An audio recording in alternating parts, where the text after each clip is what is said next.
예, 우리 추석 연휴에 여러분 하나님의 건강이 충만하시기를 소원합니다. 아멘.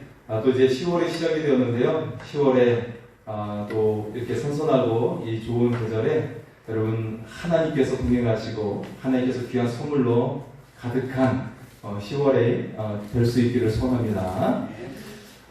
사람들에게 하는 말 중에 좋은 말들이 있죠. 꽃길을 가세요. 예, 당신의 인생이 꽃길을 가기를 바랍니다. 그런 말이 있고, 또 풍성한 열매 맺는 삶이 되기를 바랍니다. 그런 말이 있어요. 예, 우리 옆 사람 한번 고백할까요? 꽃길을 가세요. 한번 고백할까요? 꽃길을 가시기 바랍니다. 네, 풍성한 열매 맺기를 바랍니다. 인사할까요? 풍성한 열매를 맺기를 바랍니다. 네, 이렇게 사람에게 쓰는 말 중에 좋은 말이 있는데, 반면에 사람에게 쓰는 말 중에 우리 한국식으로 표현하면 나쁜 말들도 있죠. 야, 너는 머리가 왜 이렇게 돌 같니? 그럴 때가 있고, 네 얼굴은 얼마나 큰지 큰 바위 얼굴 같아. 이렇게 말할 때가 있어요. 네, 그래서 우리가 이런 말을 들으면 조금 안 좋을 때도 있는데, 자, 요즘에 조금 바뀌었죠. 요즘에 조금 바뀌었는데 노래 잘 부르는 젊은이들 누굽니까? 예, 아이돌.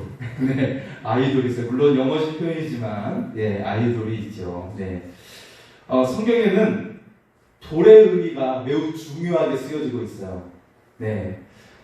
이 배경이 되는 이 팔레스타인이라고 하는 것은 집을 짓고 있는 이 도시가 돌 위에 세워져 있어요. 예. 도로가 거의 돌로 되어 있어요. 바위로 되어 있어요. 네, 여러분 예루살렘 성이 어디에 세워졌냐면 바위 위에 세워져 있어요. 예, 물론 이제 가보신 분들이 거의 없을 것 같은데요. 예루살렘 성전이 바위 위에 세워져 있어요. 큰 바위 위에 세워져 있죠. 이처럼 그 지역 자체가 이스라엘 이 성경이 배경이 되고 있는 그 지역 자체가 바위 위에 세워져 있는 거예요. 그 도시가. 자, 집도 돌로 지어졌어요. 왜냐하면 이스라엘은 나무가 별로 없어요. 거의 없어서 거의 수입해서 써야 되거든요. 나무가 귀하고 대부분 석회암이에요. 그래서 석회암이 주 재료로 되어 있어가지고 나무를 조금 그래서 나무가 귀하니까 그렇게 해서 집이 지어졌어요. 그리고 사람이 죽으면 무덤을 써야 되는데 거기가 흙이 없어요. 별로. 흙이 없고 어떻게 되냐면 흙이 파기가 힘들고 흙이 별로 없고 대부분 이제 바위이기 때문에 어디에다가 지었어요? 석회암이잖아요. 석회암은 파기가 쉬워요. 그래서 거기다가 사람을 장사지냈어요. 예. 그러다 보니까 죽고 사는 문제도 돌과 연관이 되어 있었고 살고 있는 집도 돌과 연관이 되어져 있는 거예요. 그러다 보니까 성경에서 말하고 있는 돌이라고 하는 의미는 삶에 매우 밀접한 관련이 있는 것이죠. 자, 오늘 말씀의 제목은 산돌 대신 예수 그리스도입니다. 생사를 주관하시고 우리의 삶을 주관하시는 예수님에 대해 말씀을 하고 있어요. 이 시간 우리의 삶을 주관하시는 예수님과 함께 살아갈 수 있기를 소원합니다. 그래서 삶 가운데 승리하고 하나님의 영광이 많은 삶이 될 수 있기를 소원합니다. 자, 오늘 말씀을 통해 우리는 산돌 대신 예수 그리스도 안에 거해야 된다는 거예요. 산돌 대신 예수 그리스도 안에 거하는 것이에요. 네, 4절의 말씀을 한번 볼까요? 4절의 말씀입니다.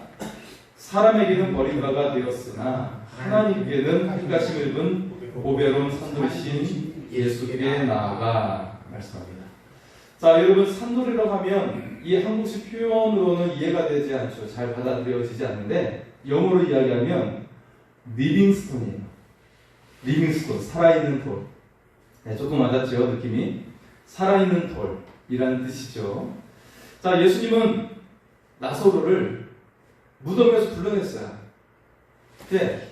그 바위 속에 장사되어진 나사로가 나오는 거예요. 나사로야 나와라 했더니 이 바위 속에 장사되어진 나사로가 나오는 거예요. 네, 그래서 주님이 부르시자 바위 속에서 나와 살아났어요. 자, 죽음의 바위가 아니라, 죽음의 돌이 아니라 살아있는 돌이 되어 있는 것이죠. 그 속에서 생기가 들어와서 살게 하는 돌이 되었어요. 자, 그리고 예수님은 죽으셨다가 다시 살아나셔서 무덤에 돌이 굴러갔어요. 무덤을 막고 있던 큰 돌이 굴러갔고, 죽음의 돌을 이기시고 살게 하는 돌이 되어서 부활하셨습니다. 살아나셨어요. 자, 예수님이 산돌 되신 의미가 바로 여기에 있습니다. 자, 여러분, 그 집들이 돌 위에 세워져 있어요. 그것은 바로 우리의 삶과 가정이 예수님 위에, 반석 대신 예수님 위에 세워져야 한다는 것입니다. 자, 그리고 무덤과 무덤 입구가 바위로 되어 있어요. 죽음의 권세를 이기고 살아나신 그 예수님을 믿으라는 거예요. 그러면 우리의 삶의 가장 큰 문제인 죽음과 그리고 치열한 그 삶의 문제들이 예수님을 통해 이기게 될 줄 믿습니다. 예수님 우리에게 생명을 주세요. 우리에게 살게 하는 길을 인도하십니다. 그 주님을 의지하며 살아갈 수 있기를 소원합니다. 여기에 멈추지 않아요. 예수님은 생명의 주가 되시지만 또한 심판의 돌이 되시기도 하신다는 거예요.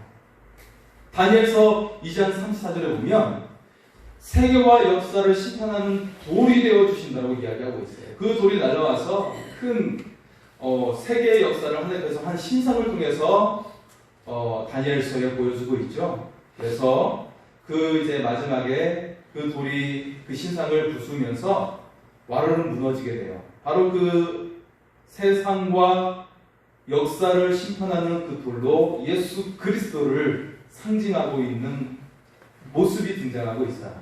그리고 또한 오늘 보면 7절과 8절에는 믿지 않는 자에게는 우리 주님이 부딪히는 돌이 되고 걸려 넘어지게 하는 바위가 된다고 말씀을 하고 있어요. 그래서 예수님께서 준엄한 심판관이 되어서 세상과 사람들을 심판하신다고 말씀을 하고 있는 것입니다. 자, 지금 우리가 베드로 서신을 같이 나누고 있는데요. 지금 성도들의 삶이 힘든 상황이라고 이야기했죠. 헤롯에 의해서 박해를 받고 있어요. 네, 네로 황제에 의해서 박해를 받고 있어요. 삶의 근거지를 떠나야 되는 상황이에요. 예수 믿는다는 이유로 말미암아 그들이 고통을 받고 있는 것이에요. 예, 예수 믿으면 재산도 몰수되고 죄인이 되어버리는 그런 상황이 되어버렸어요. 자, 지금 한국교회 상황을 보면 거기까지는 아니지만 힘든 것이 비슷한 상황이 되었어요. 예수 믿으면 손해보게 되고 피해를 보게 되는 그런 상황으로 지금 향하고 있는 모습이 되어지고 있어요. 그런 우리에게 필요한 것이 무엇이라고 오늘 성경은 말씀하고 있습니까? 지금 고통받고 있고 예수 믿으면 피해보고 있는 이 상황 속에, 박해받는 이 상황 속에 우리에게 필요한 것이 무엇이라고 말씀하고 있나요? 그것은 보배로운 산돌 대신 그리스도께서 너희를 살리실 것이다 라고 말씀하고 있는 거예요. 너희가 지금 고통 중에 있느냐? 힘든 상황 중에 있느냐? 생명의 위협 가운데 놓여 있느냐? 보배로운 산돌 대신 예수님께서 너희의 생명을 살려주실 것이다. 너희를 살리실 것이다 라고 말씀하고 있습니다. 비록 박해를 받아서 끌려가서 죽게 될지라도 다시 너희가 부활로 살게 될 것이다 말씀하고 있어요. 그러니 죽음을 두려워하지 말고 핍박을 두려워하지 말고 이 고난을 두려워하지 말라 말씀하고 있어요. 네. 그리고 한편으로는 주님을 믿지 않는 자들에게는 그리스도께서 준엄한 심판으로 그들을 바위로 부수듯이 그들을 심판하신다라고 말씀을 하고 있는 것입니다. 그런데 여기서 매우 중요한 내용을 소개하고 있어요. 자, 주님께서 나와 함께 하셔서 승리를 주실 것이고 새로운 생명을 주실 것인데, 그런데 가장 중요한 사실을 우리에게 소개하고 있다는 거예요. 그 사실이 무엇일까요? 여러분, 그것이 무엇일까요? 지금 너희가 고난 중에 있지. 고통 중에 있지. 지금 삶이 너무 힘들지. 그런데 과연 너희가 어떤 존재인지 아느냐. 그것이 기억하며 살아갈 때 너희를 살게 할 것이다. 이 고난을, 이 힘든 상황을, 어려운 삶을 이기게 할 것이다 말씀하고 있는 것입니다. 산돌 대신 예수 그리스도를 믿는 자들이 어떤 존재인지를 소개하고 있어요. 그리고 그들이 가지고 있는 특권이 어떤 것인지를 소개하고 있는 것입니다. 그 내용이 다음 주에 살펴볼 너희는 택하신 족속이요 왕같은 자신들이요 거룩한 나라요 그의 소유된 백성이라는 말씀입니다. 할렐루야. 여러분 이 의미를 새기면서 여러분의 존재가 무엇이고 여러분이 가지고 있는 특권이 무엇인지를 새기며 승리하며 살아갈 수 있기를 소원합니다. 네, 주님께서는 우리를 특별한 존재가 되게 하셨습니다. 그리고 우리에게 사람들이 세상에 가지고 있지 않는 특권을 가지게 하여 주셨습니다. 그것을 사용하는 주의 성도들이 될 수 있기를 소원합니다. 이처럼 특별한 존재가 된 우리들에게 하나님께서 당부하시는 내용이 있어요. 그것은 바로 우리도 예수님처럼 산돌이 되었다라는 거예요. 너희도 산돌이 되었다라고 말씀하고 있는 거예요. 살게 하는 돌, 살아있는 돌이 되었다고 말씀하고 있는 것입니다. 예수 믿고 구원받았다면 산돌이 되어 살아가라고 말씀하고 있어요. 예수님의 생명으로 가득 찬 산돌이 되어 살아가라고 말씀하고 있습니다. 그리고 산돌이 되게 하신 목적이 무엇입니까? 그것은 바로 신령한 집을 짓는 것이라고 말씀하고 있습니다. 자, 그래서 오늘 말씀 우리가 말씀하고 있어요. 산돌이 되어 신령한 집을 지으라. 생명 있는 신령한 집을 지으라고 말씀하고 있어요. 자, 5절의 말씀을 보겠습니다. 5절입니다. 같이 읽겠습니다. 너희도 산돌같이 신령한 집으로 세워지고 예수 그리스도로 말미암아 하나님이 기쁘게 받으실 신령한 제사를 드릴 거룩한 제사장이 될지니라. 아멘. 자, 신령한 집을 지으라고 말씀하고 있어요. 여러분 이사를 갈 때 여러분 짐을 싸시게 되잖아요. 그럴 때 짐을 다 싸가지고 가시나요? 예. 뭐 이사 간 지가 너무 오래돼서 가물가물하면 기억이 잘 나지 않겠지만 여러분 이사를 하다 보면 지금 가지고 있는 짐들을 많이 버리게 돼요. 네. 이걸 정리하지 않으면 새로운 집에 들어갈 수가 없어요. 새로운 집이 헌집이 되고 말아요. 자, 그런데 그 짐을 버리다 보면 그 짐이 어때요? 꺼내면 계속 짐이 나오는 걸 볼 수가 있어요. 예. 꺼내면 꺼낼수록 짐이 계속 나오고, 예, 그렇게 짐이 생각보다 많이 나오는 것을 볼 수가 있죠. 자, 그래서 그 가지고 있는 중에 쓸모없는 것들은 많이 비워야 우리가 새로운 집에 들어갈 수가 있어요. 그렇지 않으면 새로운 집이 헌집이 되고 말아요. 성경은 사람이 집과 같다고 비유하고 있어요. 그래서 우리 주님께서 반석 위에 세운 집과 같고 혹은 모래 위에 세운 집과 같다고 우리의 인생에 대해서 우리의 그 사람에 대해서 말씀을 하고 있죠.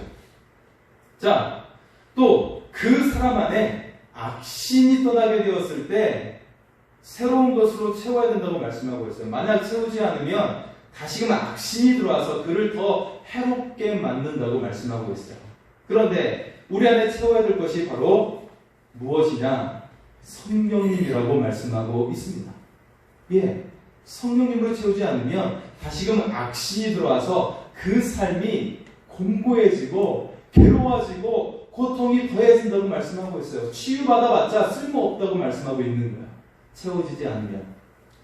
우리가 성령으로 우리의 삶을 채울 수 있기를 소원합니다. 네. 자, 그래서 이 신령한 집은 첫째 교회요, 둘째 성도 자체입니다. 우리 자체예요. 그리고 셋째 우리의 집입니다. 가정이에요. 본문은 우리가 현실 가운데 승리하고 영광스러운 존재로 살아가기 위한 방법을 말씀하고 있어요. 그래서 한층 더 그 인생이 성장하고 그 가정이 한층 더 아름답게 변화될 수 있는 비결을 말씀하고 있는 거예요. 신령한 집으로 세우라. 여러분의 인생을, 여러분의 가정을 신령한 집으로 세울 수 있기를 소원합니다. 그렇지 않으면 그 가정이 아무리 열심히 땀 흘려 노력해도 나아지지 않아요. 열매를 맺을 수가 없어요. 그런데 우리가 주 안에서 신령한 집을 세울 때 여러분의 인생과 가정이 아름답게 세워지고 풍성한 열매를 맺게 될 줄 믿습니다. 네. 자, 그 첫 번째가 바로 버리라 라고 말씀하고 있는 거예요. 버리라. 무엇을 버리라고 말씀하나요? 1절의 말씀을 보겠습니다. 1절입니다. 그러므로 모든 악독과 모든 기만과 외식과 시기와 모든 비방하는 말을 버리고, 할렐루야, 더러운 말을 버리라고 말씀하고 있어요. 자, 그리고 우리 주님이 말씀하신 것처럼 말에는 내 생각과 마음이 들어가기 때문에 내뱉는 말이 중요하다고 말씀하고 있어요. 우리가 손을 씻지 않고 먹는 음식은 더럽지 않다고 말씀하고 있어요. 그것은 소화시켜서 그냥 보내면 되기 때문에 그건 더러운 것이 아니야. 다만 중요한 것은 우리의 입술에서 나오는 말이 중요해요. 왜냐하면 거기에는 우리의 생각과 마음이 담겨져 있기 때문에, 우리의 영혼이 담겨져 있기 때문에 내뱉는 말이 중요하다고 말씀하고 있어요. 네. 여러분, 현재 환난을 당하고 있는 성도들이 그의 입술이 더러울까요? 여러분, 그들이나 지금 우리들이나 살고 있는 삶은 똑같아요. 2000년 전에 살고 있는 초대교회 성도들이나 지금 살고 있는 우리들이나 살아가면서 느끼는 감정, 느끼는 고통은 똑같다는 거예요. 우리와 다르지 않아요. 그들도 박해가 두렵고 삶의 근거지를 떠났을 때 그 불편한 현실이 너무나도 힘든 거예요. 거기서 입술로 때로는 비방하고 다른 사람에게 심한 말을 할 수도 있고 화를 낼 수도 있고 짜증을 표현할 수도 있는 것이죠. 자, 여러분, 우리에게 말씀하고 있어요. 비록 삶이 힘들지만 우리 속에 있는 악독을 버리라, 비방을 버리고, 그리고 다른 사람에게 해롭게 하는 말을 버리라고 말씀하고 있는 것입니다. 자, 그래서 이 버리는 것을 수월하게 하기 위해서 중요한 방법을 우리에게 말씀하고 있어요. 그것이 무엇입니까? 우리가 좋은 것으로 채우면 된다라고 말씀하고 있는 거예요. 무엇으로 채우면 될까요? 우리 2절의 말씀을 보겠습니다. 2절입니다. 갓난 아기들 같이 순전하고 신령한 젖을 삼아라. 이는 그로 말미암아 너희로 구원의 이르도록 자라게 하려 함이라. 아멘. 여러분, 이 신령한 젖은 곧 하나님의 말씀이죠. 여러분, 갓난아기가 최근에 본 적이 있으십니까? 기억을 떠올려 보세요. 갓난아기가 엄마의 젖을 먹을 때 어떻게 먹어요? 두 손을 불끈 쥐고요. 내가 이것이 아니면 살 수 없는 것이요 라고 하면서 엄마의 젖을 먹습니다. 이것을 먹지 않으면 살 수가 없게 되는 거야, 아기는. 그렇기 때문에 이것을 먹어야 사는 것이니까 두 손을 불끈 쥐고 먹는 거예요. 여러분, 오늘 하나님 우리에게 말씀합니다. 우리가 인생을 살아가는데 우리로 살게 하는 것이 하나님의 말씀이라는 사실이에요. 신령한 젖을 사모하라고 말씀하고 있어요. 이것이 아니면 이 세상을 이기며 살아갈 수 없다는 거예요. 세상 사람들의 시기와 공격과 이 경쟁 속에서 이 세상을 이길 수가 없다고 말씀하고 있는 거예요. 하나님의 말씀만이 우리에게 살아나게 하고 우리의 존재됨을 높여주게 되고, 그래서 많은 사람들이 나를 공격한다 할지라도, 사방에서 나를 공격해온다 할지라도 거기에 전혀 신경 쓰지 않고 우뚝 서서 말씀의 그 능력 가운데 이기며 살아가게 될 줄 믿습니다. 아멘. 여러분, 신령한 말씀을 사모하며 살아가라. 그러면 세상을 이긴다고 말씀하고 있어요. 이것을 비유한다면, 여러분, 제주도에 갈 때 여러분 걸어서 가고 헤엄쳐서 가고 제주도에 갈 수 있나요? 배에 내 몸을 거기에 맡기는 거예요.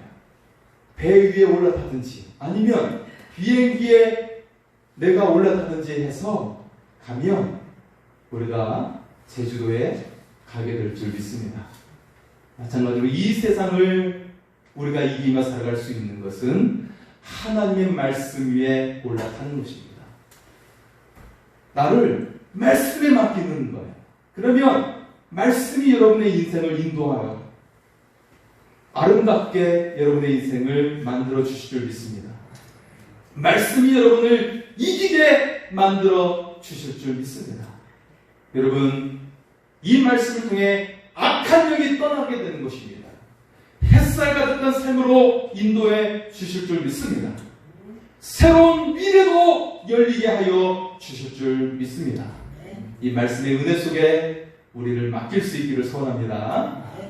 자, 그리고 세 번째는요, 하나님께 택함 받은 보배로운 산도 되신 예수님께 나아가라고 말씀하고 있어요.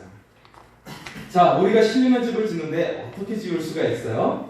그 가장 핵심적인 내용을 소개하고 있는 것입니다. 4절의 말씀을 보겠습니다. 4절입니다.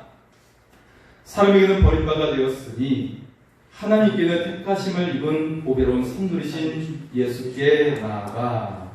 예, 이 신령한 집, 아름다운 집, 거룩한 집을 짓기 위해서는 절대적으로 해야 될 일이 있는데 그것은 바로 예수님께 나아가는 거예요. 보배로운 산돌 대신 예수님께 나아가는 것입니다. 예수님을 따라 살아가는 것이에요. 내 삶이 예수님보다 앞서는 것이 아니에요. 예수님의 뒤를 따라가는 것입니다.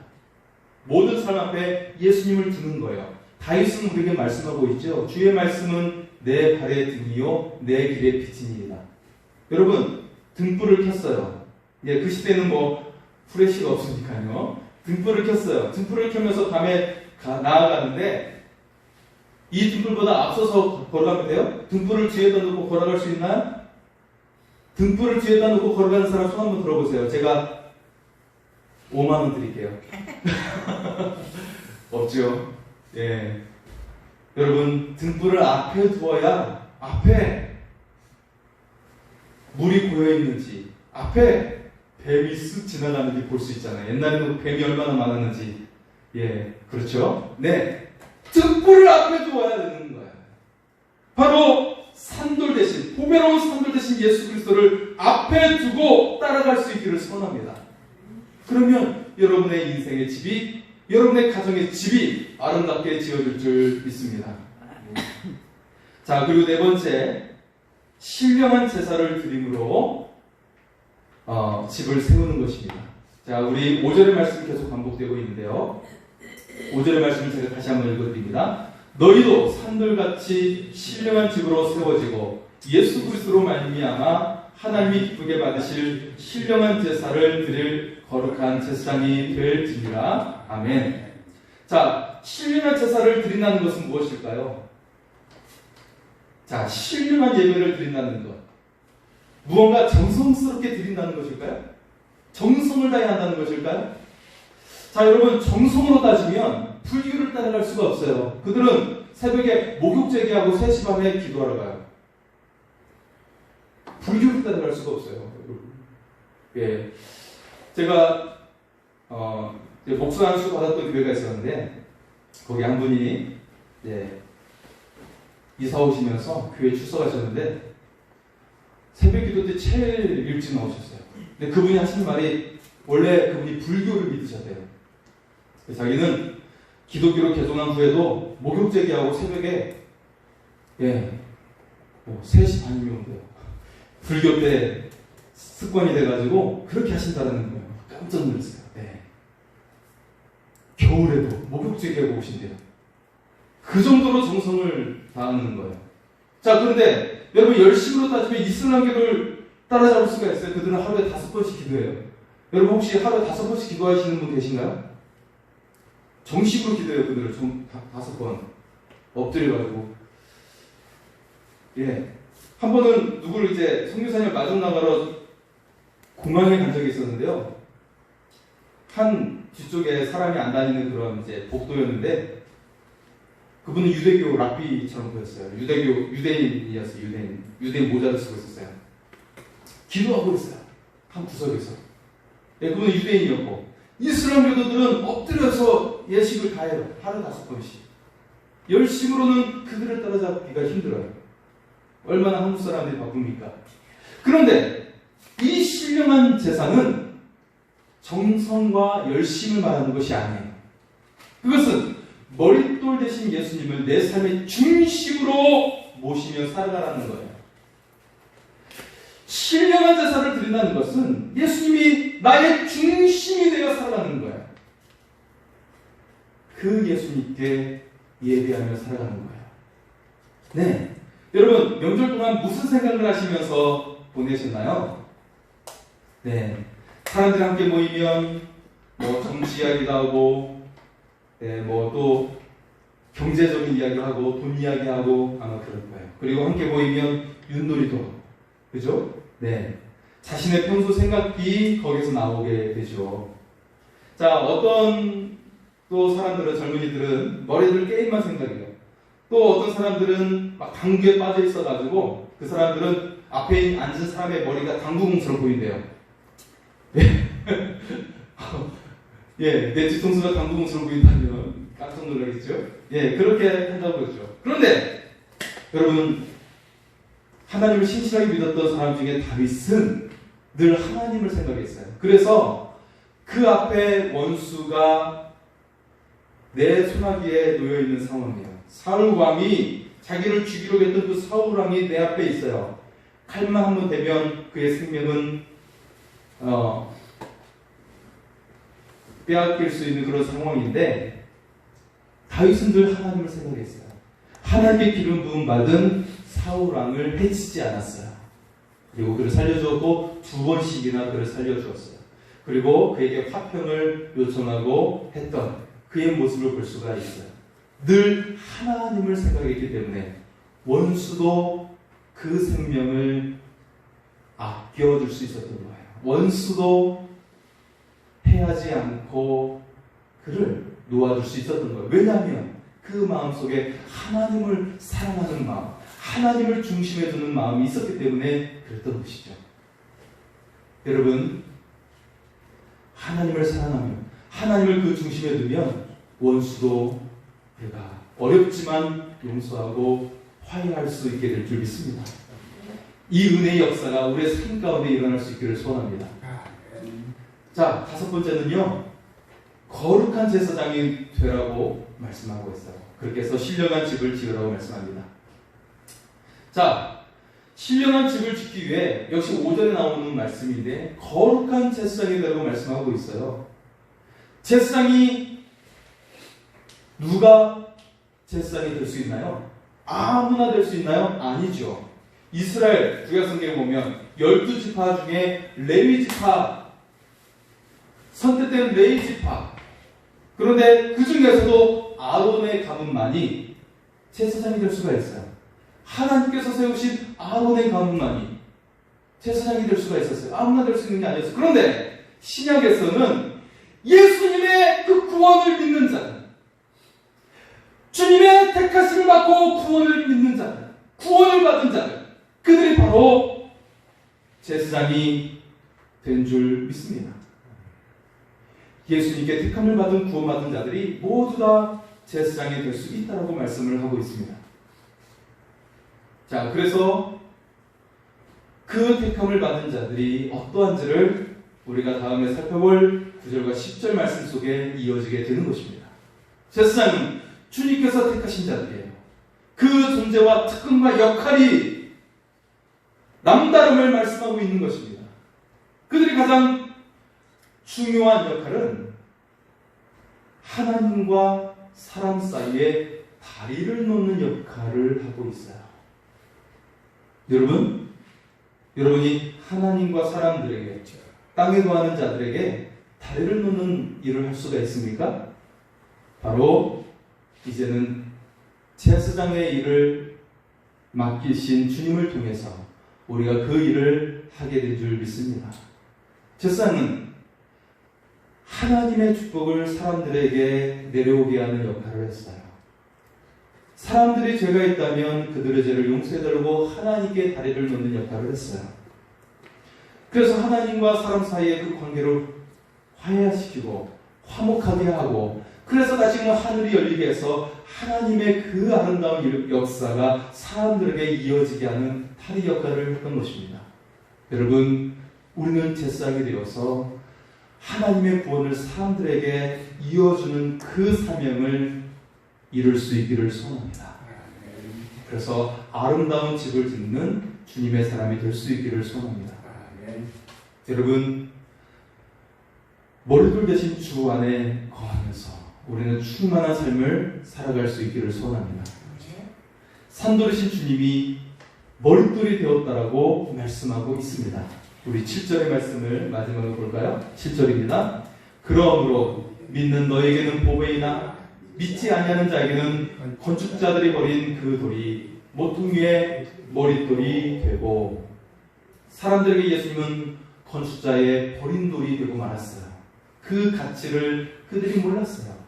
하지만 하나님은 예수님을 모퉁이 돌의 머릿돌이 되게 하여 주셨습니다. 모퉁이의 머릿돌이 되게 하여 주셨어요. 그래서 그 주님을 통해 하나님의 나라를 연결시켜 주셨습니다. 우리로 하여금 하나님의 자녀가 되게 하여 주셨습니다. 바울의 삶이, 그의 삶 가운데 예수님이 머릿돌이 되어서 신령한 집을 짓게 되었어요. 바울을 통해 세계를 향한 복음이 전파되는 역사가 일어나게 된 줄 믿습니다. 데이비드 리빙스턴, 그의 이름에는 살아있는 돌이라는 뜻이 들어가 있죠. 리빙스턴 선교사님은 그의 삶이 예수님이 머릿돌이 되어서 신령한 집을 지었어요. 그래서 그는 아프리카의 영혼들을 구원하는 위대한 역사, 구원하는 산돌이 되어 쓰임받게 된 줄 믿습니다. 아프리카의 사람들은 리빙스턴을 영혼의 아버지라고 생각을 했어요. 그래서 그의 무덤을 옮기지 말 것을 요청했던 거예요. 사랑의 원자탄으로 불리는 손양호 목사님을 잘 아시죠? 그런데 그의 호가 바로 산돌이었어요. 생명의 돌 대신 예수 그리스도는 얼마나 살아있는지 그의 호를 산돌이라고 지었던 것입니다. 손양호 목사님은 두 아들을 잃게 한 원수까지도 양자 삼았던 큰 사랑을 보여주었지요. 그리고 한사병 환자를 목숨을 걸고 지키며 끝까지 돌보았던 거룩한 영혼을 소지했던 분이셨습니다. 그분은 한국교회의 큰 산과 같이 큰 영성을 우리에게 보여주시면서 시대를 초월해서 산돌된 삶을 우리에게 보여주고 있는 것을 우리가 보게 됩니다. 여러분은 어떤 사람으로 기억되기를 원하십니까? 이 명절에 우리는 조상을 그리워하고 생각하게 되시오. 우리는 하나님의 사람으로서 어떤 사람으로 기억되기를 원하십니까? 예수님 앞에서 영광스러운 사람으로 기억될 수 있기를 소원합니다. 주의 나라에서 하나님께, 사람들에게 그 생명의 다리를 놓는 산돌이 되어 살아갈 수 있기를 소원합니다. 하나님 앞에서 영광스러운 존재로 살아갈 수 있기를 소원합니다. 이 시간 우리 성탄예식으로 나아가게